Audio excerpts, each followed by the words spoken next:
말씀의 능력이 내 믿음의 능력이다. 아멘.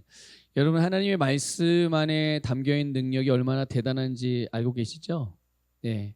그런데 그 하나님의 말씀의 능력이 여러분이 가지고 있는 믿음의 능력입니다. 네. 이것을 여러분들이 분명하게 확신할 수 있었으면 좋겠어요.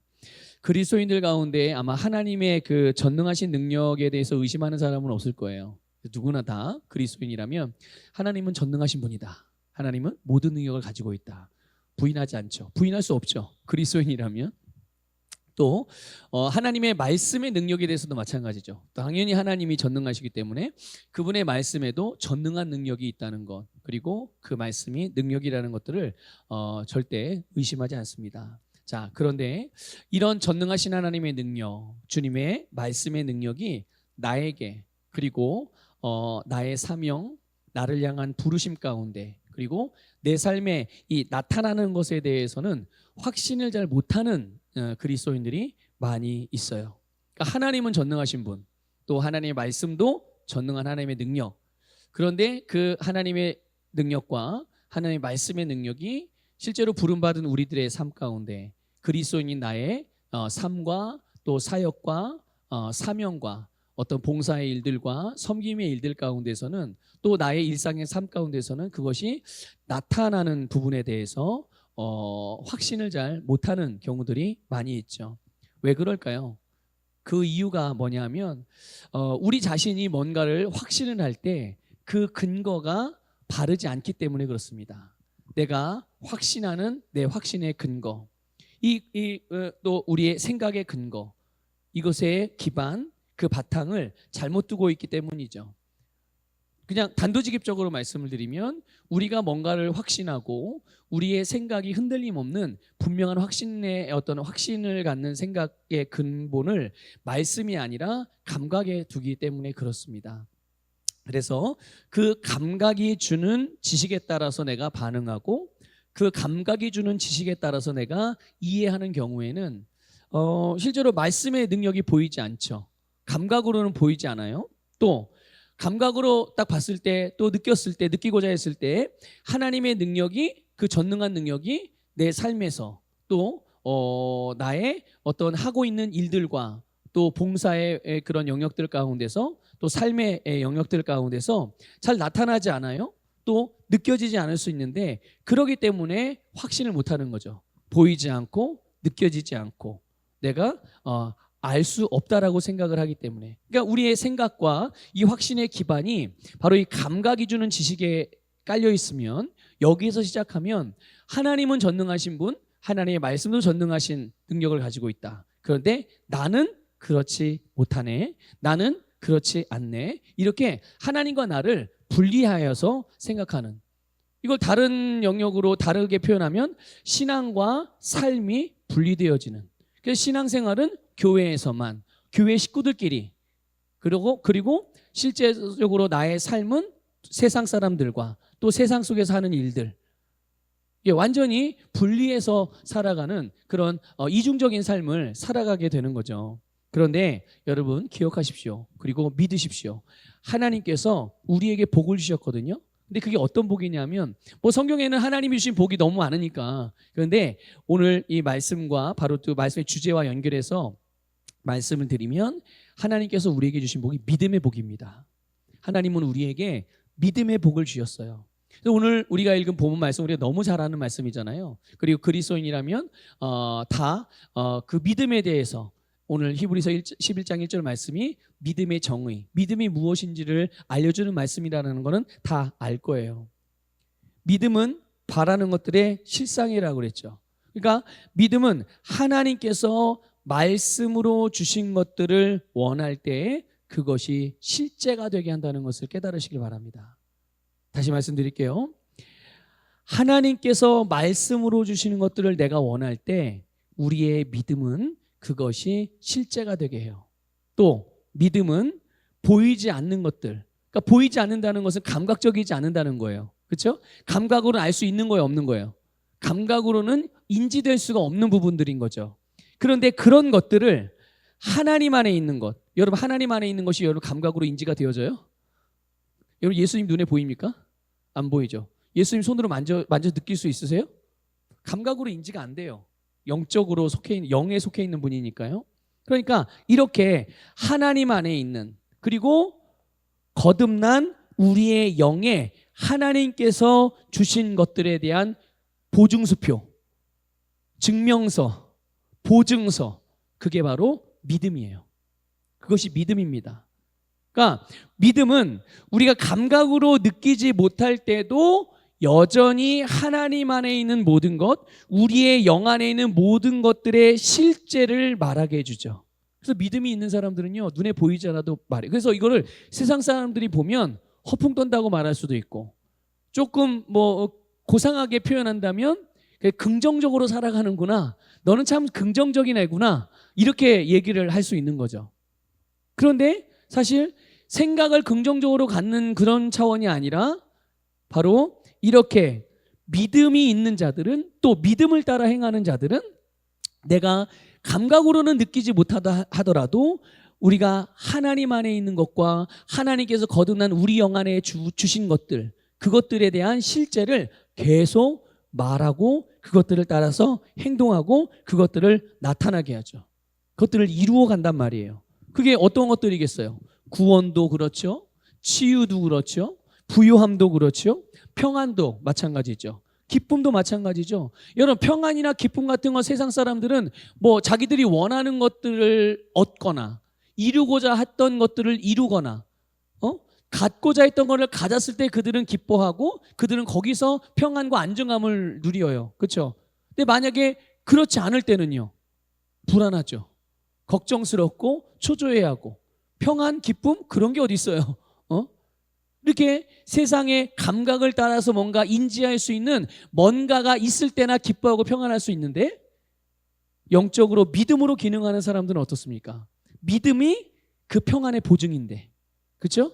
믿음이 기쁨의 보증인데, 믿음이 있으면 그래서 주님이 주신 것들을 우리가 실제 삶에서 풀어내고 그것들을 경험하게 만들어준다는 것을 믿으시기를 축복합니다. 승리에 대한 것도 마찬가지죠. 우리의 또 온유함도 마찬가지죠. 겸손함도 마찬가지죠. 단순히 성격이 변하고 인격이 좀 다듬어져서 겸손해지고 온유해지는 것이 아니라, 겸손의 영으로, 온유의 영으로 주께서 우리에게 역사하시고 계시고, 우리가 그 역사하시는 주를 믿음으로 그렇게 말씀을 따라 기능할 때 우리의 온유함이 온유의 열매로 나타나게 돼요.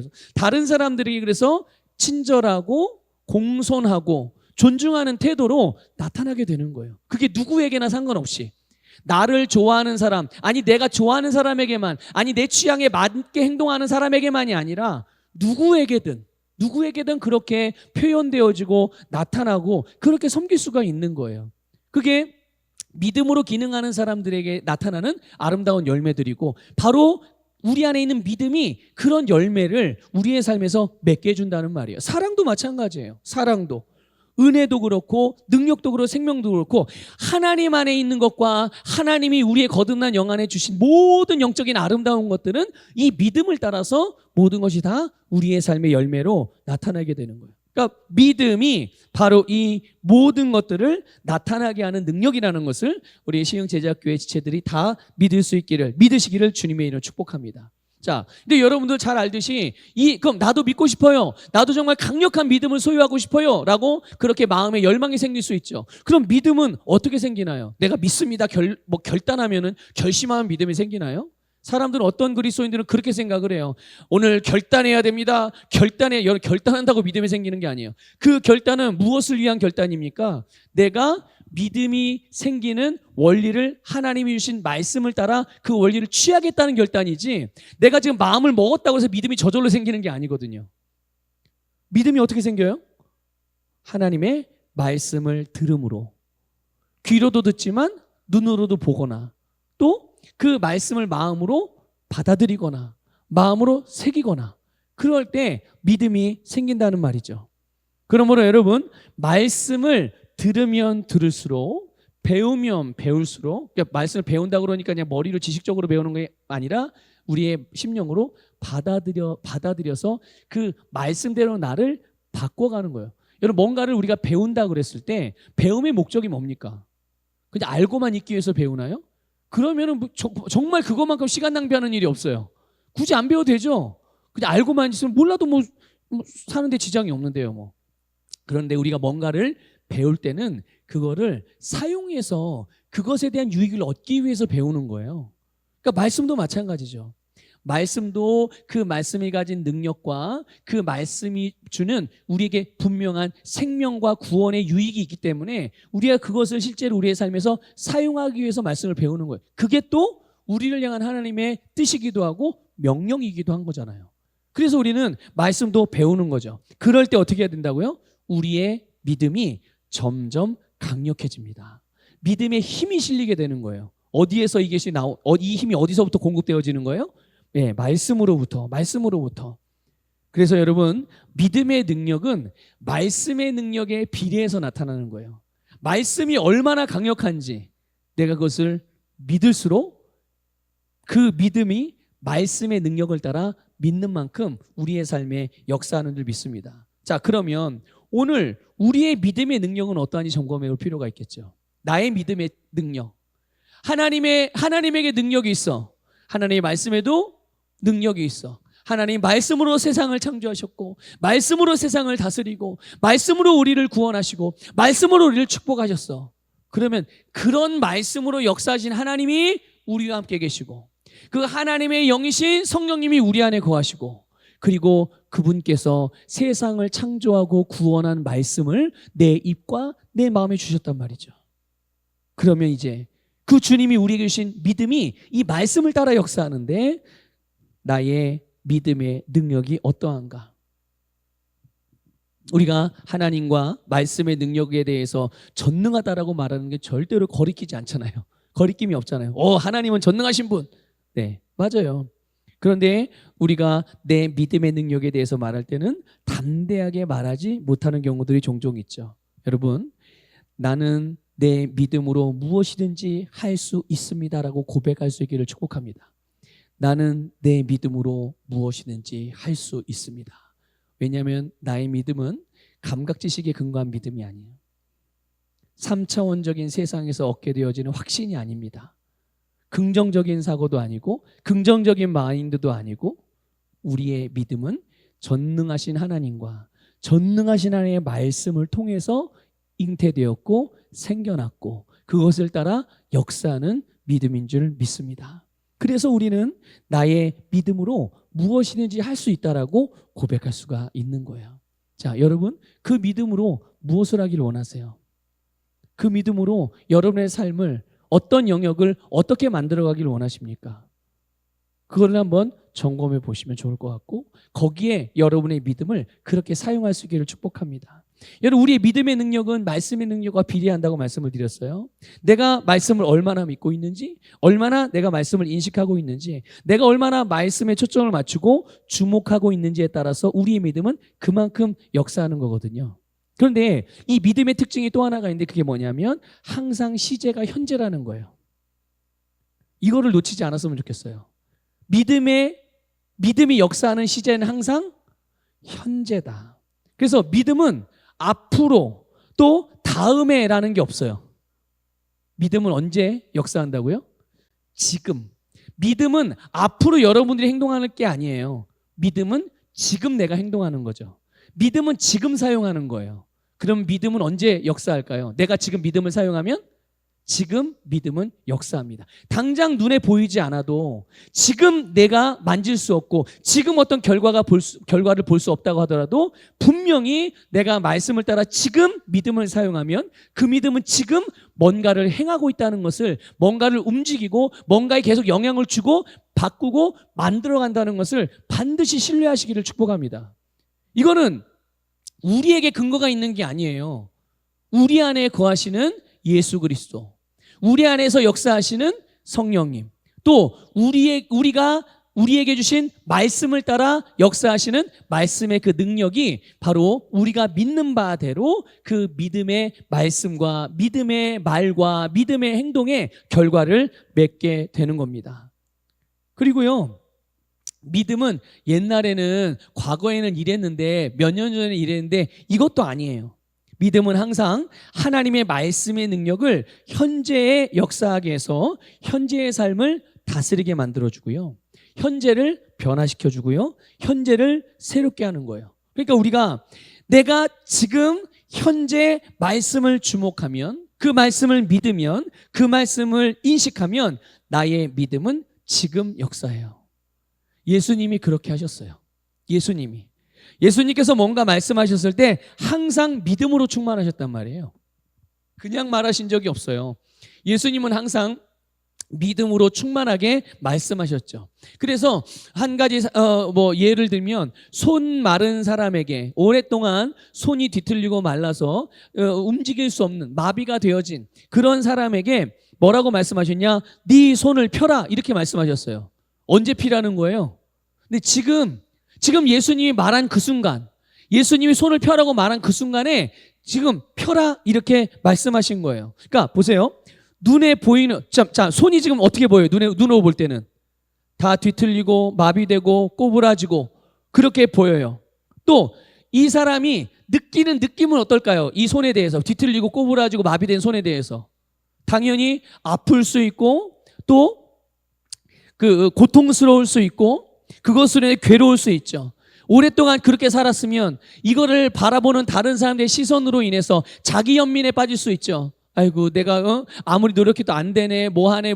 아이고, 이 불쌍한 인생아, 너는 왜 태어났니? 너는 그러고 어떻게 그렇게 살아갔냐? 이러면서 자기 연민에 빠질 수도 있고, 답답할 수도 있죠. 원하는 대로 움직이고 싶은데 그러지 못하니까. 또 어떤 경우는 원망스러울 수도 있죠. 왜 부모가 나를 이렇게 낳아서, 왜 누가 나에게 어떤 사고를 일으켜서 이렇게 나를 만들고, 뭐 이런저런 이유로 그렇게 문제가 일어날 수 있는 원인을 제공했다라고 생각하는 그 대상들에 대해서 원망하거나 불평하거나 책임을 전가시킬 수도 있죠.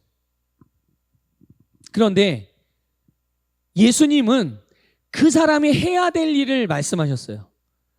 예수님은 지금 그 사람이 자기 연민에 빠지라고 말하지 않아요. 네 인생을 생각해, 얼마나 불쌍한지. 그러니까 너는 긍휼이 필요해, 너는 불쌍히 여김이 필요해. 만약에 그에게 자기 연민이 필요했다면 그렇게 말씀하셨겠죠? 그 사람에게 원망하고 불평해서 뭔가를 해결할 수 있었다면 예수님은 그에게, 그래, 불평하고 원망, 이건 너 때문에 그런 게 아니야. 너에게 사고를 일으킨 사람 때문에 그런 거고, 너를 이렇게 낳은 너희 부모 때문에 그런 거고, 너희 부모가 건강한 생각과 건강한 유전자를 갖고 있지 못하기 때문에 너를 그렇게 낳을 수밖에 없었던 거야. 그렇게 말씀하시지도 않았단 말이에요. 어떻게 했다고요? 내 손을 펴라. 지금 네가 이 뒤틀린 손과 답답한 손과 그렇게 무감각하고 마비된 손을 펴는 일에 있어서 지금 네가 할 일은 네 손을 지금 피는 거야. 이렇게 예수님이 말씀을 하신 거예요. 그런데 예수님이 이렇게 말씀하신 그 예수님의 말 속에는 뭐가 들어있었느냐? 그 사람의 치유된 손이 들어있었다는 것을 기억하십시오. 주님이 우리에게 말씀을 주셨을 때는 그 말씀의 내용이 벌써 예수님에게는 보여지고, 예수님은 보고 계시고, 그래서 우리에게 그것들을 보라고, 그것들을 알라고, 그리고 그것들을 이루어 그 응답의, 그 문제 해결의 핵심, 구원의 주인공이 너다라는 것을 말씀해 주고 있는 거예요. 자, 요한복음 10장 4절하고 14절을 좀 읽어볼게요. 같이 읽어보겠습니다. 시작. 자기 양을 다 내놓은 후에 앞서가면 양들이 그의 음성을 아는 고로 따라오되, 나는 선한 목자라. 나는 내 양을 알고 양도 나를 아는 것이. 아멘. 여러분, 양들은 그 목자의, 그 주인의 목소리를 압니다. 그리고 양은 자기의 목자가 어떤 분인지를 알아요. 우리가 주님의 말씀을 그대로 받아들이면 우리는 주님을 더 알게 됩니다. 그리고 주님의 음성을 들을 수가 있어요. 이게 예수님의 말씀이에요. 그러니까 여러분, 이 말씀을 믿으시길 바랍니다. 여러분은 주님의 음성을 알아요. 여러분은 주님도 압니다. 이것을 여러분의 믿음으로 받을 수 있기를 축복합니다. 그래서 이 말씀에 대한 우리의 믿음의 반응이라고 말한다면 어떤 게 있을까요? 그것은 나는 주님을 압니다. 이게 우리의 믿음의 반응인 거예요. 우리가 주님을 안다고 말씀하시잖아요. 그런데 나는 주님을 잘 모르는데요? 여러분, 우리 감각이 모르는 거지 우리의 영이 알고 있거든요. 주님은 그거를 말씀하시는 거예요. 그러니까 우리가 주목할 것은 우리의 감각이 아니라 하나님의 말씀이고, 실제로 거듭난 내 영 안에서 역사하고 있는 의가 되시고 구원이 되시고 생명이 되시고 지혜가 되신 예수 그리스도, 맞습니까? 우리가 주목할 것은 바로 그 주님이신 거고요. 그래서 나는 항상 주님의 음성을 듣습니다. 성령의 인도를 받습니다. 오늘도 나는 그래서 지금도 내가 해야 할 바를 성령으로 인도받습니다. 이렇게 고백하고 그분의 역사하심을 인정할 때 우리의 심령으로부터 성령님께서 주시는 음성을 듣기도 되고 알게도 되고 보게도 되어지고, 그 주님의 일들이 우리가 행할 바에 대하여 떠오르게 해주시는 줄 믿으시기를 축복합니다. 그래서 우리가 이렇게 믿음으로 고백할 때 주님께서 우리에게 하신 그런 말씀, 그리고 내가 같은 말을 하게 되는 거예요. 주님이 우리에게 주신 말씀과 내가 내 입으로 나가는 말이 같은 내용이 되는 거죠. 결국 우리가 말씀을 따라 행하기 위해서 믿음을 사용하면 그 말씀의 결과에 대한 근거를 우리가 갖게 되는 거예요. 그래서 당연히 우리는 말씀을 알아야겠죠. 여러분, 말씀을 알아야 돼요. 여러분 잘 알듯이 진리가 우리를 어떻게 한다고 그랬죠? 진리가 우리를 자유케 한다고 그랬어요. 그런데 여러분, 진리가 저절로 우리를 자유하게 하는 게 아닙니다. 이걸 아셔야 돼요. 진리는 분명히 우리를 자유케 하는 능력이거든요. 근데 진리가 저절로 우리를 자유케 하는 게 아니에요. 여기 보면, 이 말씀을 보면 진리를 알지니라는 말이 나와요. 그러니까 진리가 너희를 자유케 하리라 바로 앞에 진리를 알지니가 먼저 나와요. 진리를 알지니 진리가 너희를 자유롭게 하리라. 우리가 아는 진리가 우리를 자유롭게 하는 거지, 모든 진리가 우리를 자유롭게 하는 게 아니에요. 네. 우리가 아는 진리. 여러분, 예수님이 그리스도시죠. 예수님은 하나님의 아들이십니다. 예수님은 우리의 구원이십니다. 이것이 진리이고 사실이죠. 그러나 여러분, 우리가 실제로 예수님을 그리스도로, 하나님의 아들로, 구원자로 알고 있는지 모르고 있는지가 주님과 우리와의 관계를 결정하게 되고요, 우리의 영원한 운명이 결정된다는 것을 기억하십시오. 여러분은 예수님이 누군지 알기 때문에 여러분이 알고 있는 예수 그리스도로 말미암아 하나님의 자녀가 된 줄 믿습니다. 예수님을 믿었으니까요. 그렇죠? 그 예수님이 구원자라는 걸 믿었잖아요. 그분이 하나님의 아들인 걸 믿었잖아요. 여러분, 그분이 구원자라는 걸 믿었고 그리스도라는 걸 믿었기 때문에 여러분들이 아는 그 믿음, 여러분이 아는 그 진리에 따른 믿음이 결국 여러분들을 모든 죄로부터, 사망의 저주로부터, 그리고 마귀로부터, 세상으로부터 여러분을 구원한 줄 믿으시길 축복합니다. 모든 한계와 모든 어둠으로부터 여러분들을 자유롭게 했죠. 그런데 여러분 보세요. 예수님이 진리라는 것, 예수님이 구원자라는 것, 예수님이 그리스도시고 하나님이 아들이라는 거는 진리가 변해요, 안 변해요? 안 변해요, 그 진리는. 그런데 이 진리는 특별히 우리 시흥 제작교회 친구들의, 우리 이제 지체들에게만 주신 말씀인가요? 거기에만 주신 계신가요? 아니에요. 모든 사람을 위해서 하나님이 보내주신 진리예요. 누구나, 그래서 누구나 들으려면 들을 수 있어요, 없어요? 들을 수 있죠. 받으려면 받을 수 있어요, 없어요? 받을 수 있죠. 예, 누구나에게 열려있는, 누구나에게 공평하게 주신 하나님의 공평하신 은혜인 줄 믿습니다. 하지만 그 진리가 자유롭게 하는 사람은, 그 진리에 자유케 하는 능력을 힘입고 실제로 자유하게 된 사람은 이 세상의 모든 사람인가요? 아니에요. 그 진리를 아는 사람만 그 진리가 자유케 하는 복을 누리게 되었다는 것을 믿으시기를 축복합니다. 우리가 말씀을 아는 것, 그래서 믿음으로 우리가 아는 말씀을 따라서 반응하게 될 때 우리가 아는 그 말씀이 그 능력으로 결과를 나타내는 거예요. 여러분, 말씀을 계속 아셔야 돼요. 계속, 그래서 말씀을 듣기도 하고 배우기도 하고, 또 당연히 말씀을 말하기도 하고 말씀을 행하기도 하고, 그러면 놀랍게도 그 말씀은 우리에게 점점 그 말씀의 능력을 더 강력하고 풍성하고 확장되게 경험할 수 있도록 우리의 삶의 지경을 넓혀주신다는 것을, 확장시켜 주신다는 것을 믿으시기를 주님의 이름으로 축복합니다. 또 한 가지 중요한 것을 하나 더 말씀을 드리면, 예수님께서 하신 말씀의 내용들, 예수님께서 말씀대로 행하신 일들, 그러니까 예수님의 일상들, 예수님의 삶, 이것이 하나님 아버지의 일이었다는 것을 기억하셔야 돼요. 누구의 일이라고요?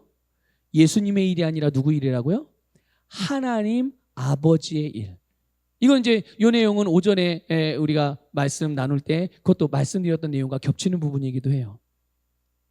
그래서 우리가 말씀의 능력을 경험하고 믿음으로 모든 문제들을 해결해 상황을 바꾸죠. 치유도 해요. 부유함도 누려요. 형통하고 즐겁고 성공하고. 여러분의 말과 행동과 사역, 사회생활, 가정생활, 취미생활, 여러분의 모든 일상들이, 여러분의 삶 전부가 하나님의 일이 되게 하십시오.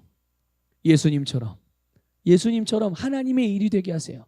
그냥 내가 하나님의 자녀니까 뭐 자녀들이 살아가는 삶이면 다 그냥 하나님을 위한 것이 아닌가 이렇게 생각할 수도 있죠. 그런데 중요한 것은 내가 하나님의 자녀로서 일상을 살아가지만 내가 생각하고 있는 바에 내 인생과 삶에 대한 초점과 방향성이 있잖아요. 그 마음의 중심의 방향이 있잖아요. 그것이 하나님을 향하지 않고, 아까 오전에 표현대로면 우리를 향한 하나님의 뜻, 그 계획, 그 목적을 향하지 않고 있으면 그건 하나님을 위한 일이 아니고요, 하나님의 일도 아니라는 거예요. 하나님의 말을 하고 하나님의 일을 하고 하나님을 위한 일상을 사셨던 예수님, 그 예수님의 결국을 보면 다른 사람들, 예수님 자신이 아닌 다른 사람들을 유익하게 했다는 것을 아셔야 돼요. 누구를 유익하게 했다고요? 네, 다른 사람들을 유익하게 했어요. 여러분, 일반적으로 사람은 자신을 유익하기 위해서, 자신을 위해서 살아가잖아요. 내가 나를 위하지 않으면 누가 나를 위해, 이렇게 일반적으로 생각을 해요. 그래야 자기가 가장 살 수 있는 최고의 삶을 살아낼 수 있다라고 생각을 하거든요.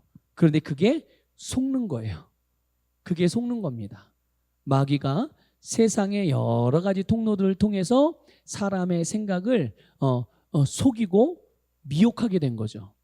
하나님은 우리를 만드실 때 우리를 위해서 살라고 만드시지 않으셨어요. 애초부터 만들 때, 창조할 때 하나님을 위하고 다른 사람을 위하도록 만드셨어요.